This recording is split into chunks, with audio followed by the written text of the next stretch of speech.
अस्सलाम वालेकुम, नमस्कार। तो क्लास 12th का जब पेपर हुआ था इंग्लिश का, आज हम उसे सॉल्व कर रहे हैं। फिर सेक्शन नंबर सी वाला सॉल्व कर रहे हैं, फिर उसके बाद धीरे धीरे बनाएंगे, क्योंकि ज़्यादा लॉन्ग वीडियो हो जाएगा तो आप लोग देखेंगे नहीं। सेक्शन सी, इसमें ग्रामर वाला पोर्शन। तो पहले बात में जो पढ़ाया था लगभग मैक्सिमम सब उसी में आया था। आउट ऑफ सिलेबस कुछ भी नहीं आया जहाँ तक हम पढ़ा दिए थे। इसमें से अभी हम बता रहे हैं, सभी को बताएंगे। जो भी पढ़ाया था हमने बस पढ़ाया हुआ आया है, एक दो नंबर जो भी इधर उधर टूगा होगा उतना तो हर एग्जाम में होता है। मैक्सिमम सब पढ़ाया हुआ आता है। जैसे एप्लीकेशन था, एप्लीकेशन हम बताए ही थे। लेटर करना नहीं, आपको भी बताए थे। तो major to credit dowry system भी हमको पढ़ाए थे, आपको बताए थे, लिखाए थे थोड़ा बहुत। तो हम आपको बता रहे हैं यहाँ पे ग्रामर का। तो choose the correct option to answer the following question. Which of the following underline word is as synonyms of absence। मतलब absence का synonyms पूछा है इसमें। absence means होता है गंदा। अब देखो synonyms हम स्टार्टिंग में लिखाना शुरू किए थे, मगर कोई पढ़ना नहीं चाहता, क्या किया जाए। तो फिर भी हमने कुछ बताया था, लेकिन absence वाला नहीं बता पाए। तो absence का synonyms क्या होता है, यानी पर्यायवाची। इसका होता है absence का आपका हो जाएगा immoral।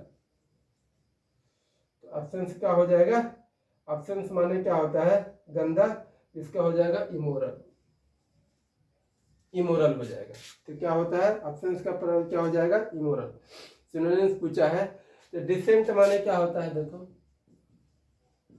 डिसेंट माने क्या होता है सभ्य, सभ्य आदमी। दूसरा क्या होता है मोरल माने क्या होता है आपका, मोरल माने क्या होता है नैतिक। तो मोरल इमोरल का भी क्या होगा, अपोजिट हो जाएगा। दूसरा इलीगल क्या होता है, इलीगल माने होता है अवैध। तो यहाँ पे बताते जा रहे हैं उसका मीनिंग भी। तो अब्सेंस का क्या हो जाएगा, इसका इमोरल। इमोरल मतलब अनैतिक, गंदा यानी गलत व्यवहार करना, तो उसी के अब्सेंस को होता है। इसका अपोजिट क्या हो जाएगा, मोरल। यहाँ पे आप लोग को समझ में आ गया, पहला 2 नंबर के था। दूसरा कह रहा है कि विच of the following is an pair of antonyms, यानी आपका विलोम क्या होगा इसका। जैसे सिक्योरिटी, इसको सबको पता है सिक्योरिटी अगर कह रहा है तो इसमें सेफ्टी होगा, तो सिनोनिम्स हो गया, यानी आपका सेफ्टी। सेफ्टी। दूसरा समिट, कोई समिट होता है यानी टॉप लेवल का, टॉप भी उसका सिनोनिम्स हो जाएगा। एबिलिटी इसमें सही होगा। एबिलिटी माने होता है योग्यता, यानी इन एबिलिटी हो जाएगा इसका अयोग्यता। दूसरा क्या होता है एनफ, इनफ माने होता है पर्याप्त, यानी सफिशिएंट माने भी क्या होता है पर्याप्त। तो ये आपका सिनोनिम्स होगा। सिर्फ एक सही है कौन उसका, आपका एबिलिटी योग्यता। इसी पे आप अगर सही किए होंगे तो ये आपका 2 नंबर मिल जाएगा इसमें। दूसरा द फ्रेज, ये भी हम स्टार्ट किए थे आपको पढ़ाने के लिए, लेकिन आप लोग पढ़ना नहीं चाहते और एग्जाम में कहते हैं कि क्या क्या होगा। क्या अगर आपको सही से अगर मैं पढ़ा रहे थे, अगर उस समय अगर आप ध्यान लगा के पढ़े होते तो अभी हम बहुत अच्छा आपको समझा होते पूरा। लेकिन क्या किया जाए, जब पढ़ाना होता है तो किसी को पढ़ने का मन नहीं करता। कम अक्रॉस मीन्स क्या होता है, टू मीट बाय चांस। कुछ नहीं तो बहुत इजी पेपर आया था। अगर तुम लोग, हमको ज़्यादा समय नहीं मिला था, जुलाई से स्टार्ट किए थे पढ़ाने के लिए। जो भी 4-5-6 महीने हमने पढ़ाया तो उसमें बहुत इधर उधर वेस्ट हो गया था। तो नेक्स्ट क्या होता है, what can not be heard, मतलब ऐसा क्या होता है, what can not be heard. जो एक शब्द बनाना है, 1 वर्ड सब्स्टिट्यूशन ने दिया है। तो 1 वर्ड सब्स्टिट्यूशन में हम कुछ लिखाए थे आपको, याद होगा खूब अच्छे से क्लास 12th वाले को। What can not be heard मतलब ऐसा क्या होता है, हम जो सुन नहीं सकते, क्या होगा इनऑडिबल। ऐसे जो कोई इनऑडिबल माने होता है अश्रव्य। अश्रव्य, आपको अश्रव्य यहाँ भी फिजिक्स में पढ़े होगा। श्रव्य, अश्रव्य, श्रव्य तरंगे, अश्रव्य तरंगे, प्राश्रव्य तरंग। इसी तरह से इनऑडिबल जिसको हम सुन नहीं सकते, what can not be heard. उसमें दिया दूसरा मीनिंग दिया अनस्पीकेबल। अनस्पीकेबल मीन्स होता है आपका बयान से बाहर, मतलब ऐसे कोई बाहर जो कोई चीज को सुन न सके फिर भी उससे क्या होता है बताना अपनी बात। तो बताने लायक बात नहीं, फिर भी आप बोलते जा रहा है अनस्पीकेबल, नहीं। दूसरा क्या है, इरिटेबल। इरिटेबल मीन्स होता है आपका, इरिटेबल माना होता है चिड़चिड़ापन, यानी कोई गुस्से में रहता है, इसे कहते हैं चिड़चिड़ापन, मतलब इरिटेट कर रहा है, चिड़चिड़ापन होता है इरिटेबल। दूसरा क्या होता है, अनसूटेबल माने होता है अनुचित, अनुचित, अनसूटेबल, अनसूटेबल माने क्या होता है, अनुचित। तीसरा नंबर का क्वेश्चन दिया है, हम इसको पूरा चारों ऑप्शन आपको करा दे रहे हैं, इसका मीनिंग भी बता दे रहे हैं ना, तो पढ़ लीजिएगा, काम देगा। इंग्लिश ग्लोबल चीज़ है, इंग्लिश लैंग्वेज है, ग्लोबल लैंग्वेज है, आपको कभी भी काम आएगा। तो हमेशा यानी कोई भी भाषा हो, कोई भी एजुकेशन हो, कभी वेस्ट नहीं जाता है। विच of the following sentence is correct, इसमें कौन सा कह रहा है कि करेक्ट है। देखो यहाँ पे दिया the board, the board have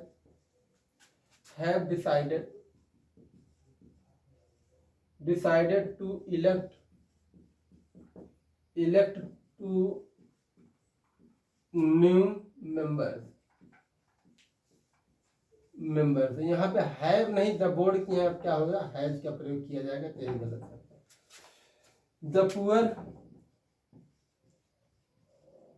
correct पूछा है इसमें, the poor is unhappy,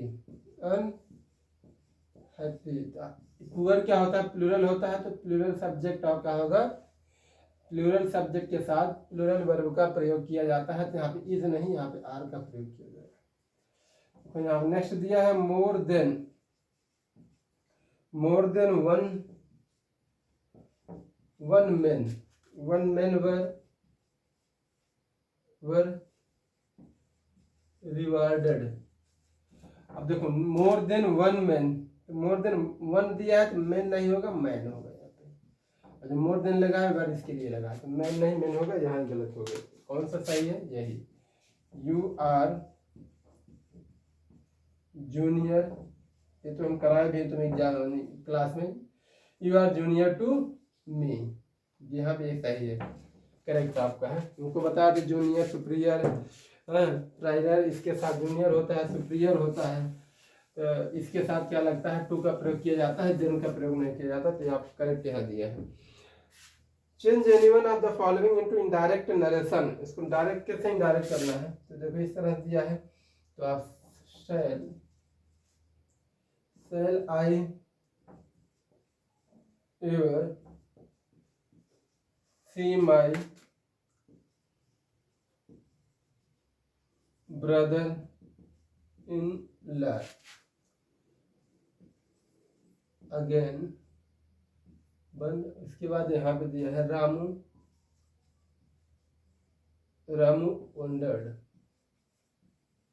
wandered मतलब होता है आश्चर्य होना। अब देखो इसको बनाना है तो डायरेक्ट है इनडायरेक्ट देना, तो पहले इधर लाइए रामू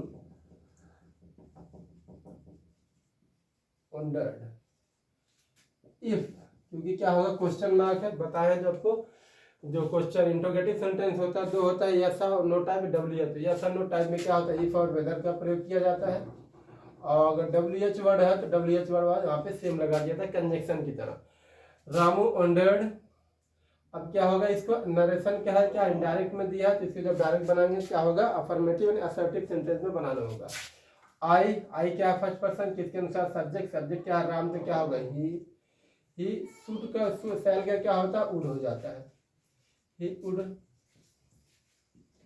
शी। देखो माई क्या है फर्स्ट पर्सन, आई, मैं सब्जेक्ट में, सब्जेक्ट क्या है राम, राम के क्या हो जाएगा, ही के क्या हो जाएगा, his brother in love again. हो गया आपका, देखो कितना इजी दिया था राम को ना। दूसरा क्या होगा, एक ही करना है, हम दोनों यहाँ पे करा दे रहे हैं। My father said to me,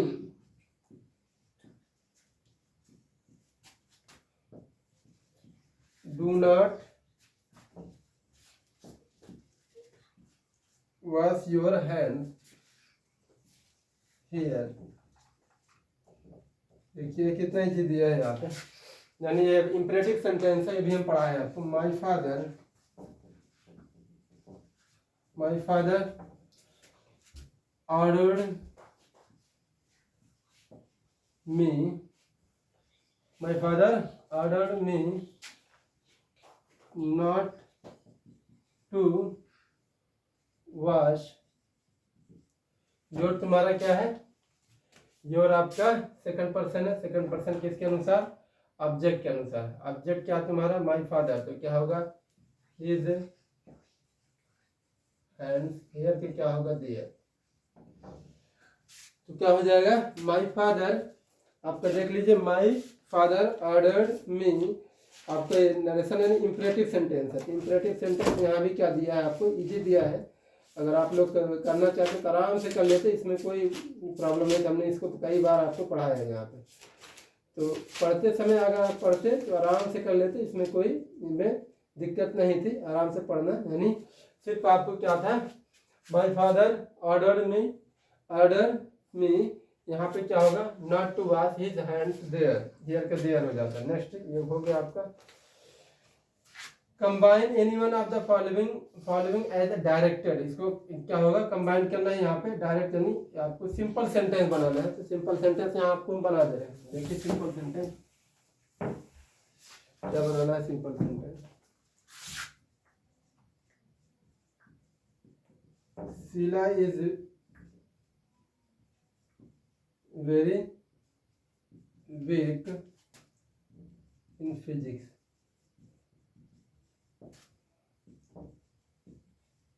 she cannot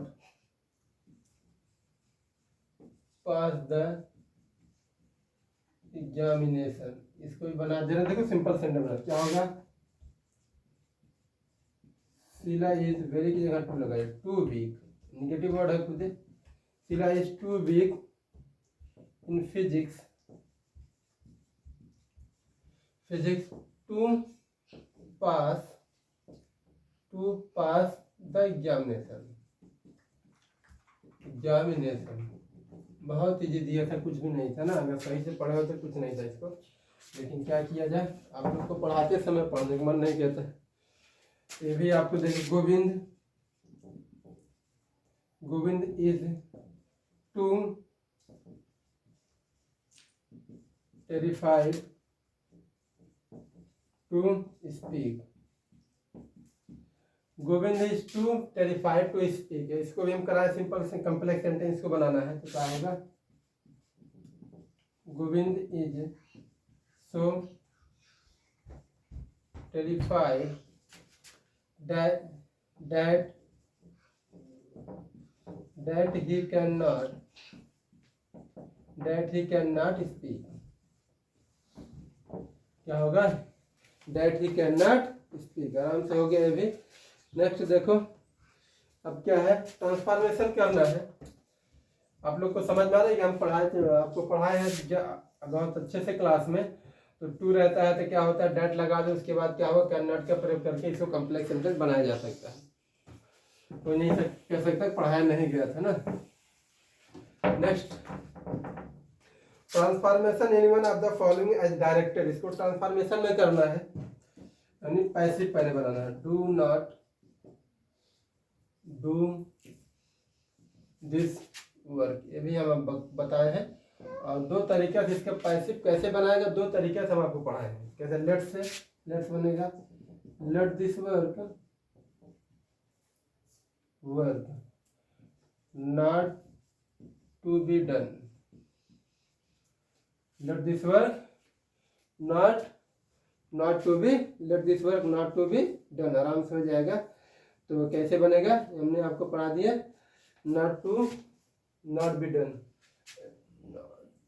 done, to नहीं लगेगा, late this work not be done. दूसरा इसको इस तरह से करेंगे, वर्क रहेगा, this work should not be done, दोनों तरीके से चाहे ऐसे करो चाहे ऐसे, आपको दोनों करेक्ट रहेगा। दूसरा दिया इंट्रोगेटिव, इसको चेंज करना है, her glamour can never fade, fade माने होता है मुरझाना, इसको इंट्रोगेटिव दो तरीके से बना सकते हैं। पहला क्या होगा तो इंट्रोगेटिव बनाने के लिए क्या हेल्पिंग वर्ब पहले लिखा जाता है। हेल्पिंग वर्ब क्या है? कैन। तो आप लिखें कैन हर ग्लैमर। नेवर के क्या चेंज कर देंगे? ईवर में।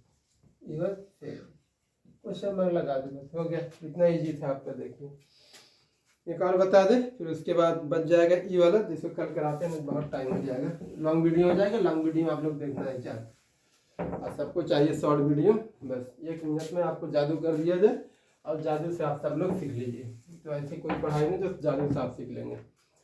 देखो इसमें कह रहा है correct any one of the following sentence. Correct करना है तो क्या होगा? Ramesh is senior than me in service. देखो सीनियर जूनियर सुपीरियर कुछ भी है तो इसके साथ देन नहीं टू का प्रयोग किया जाता है, हमेशा टू प्रीपोजिशन लगता है। दूसरा क्या होगा? ये करना दोनों बताए। Dinu died from cholera. इसके साथ फ्रॉम नहीं आपका प्रयोग किया जाएगा। कोई भी एक कर देंगे आपको सही हो जाएगा। एक और करा दें, खत्म कर दें। आपको बर्थ से रिलेटेड क्या होता है? आपका दिया बर्थ।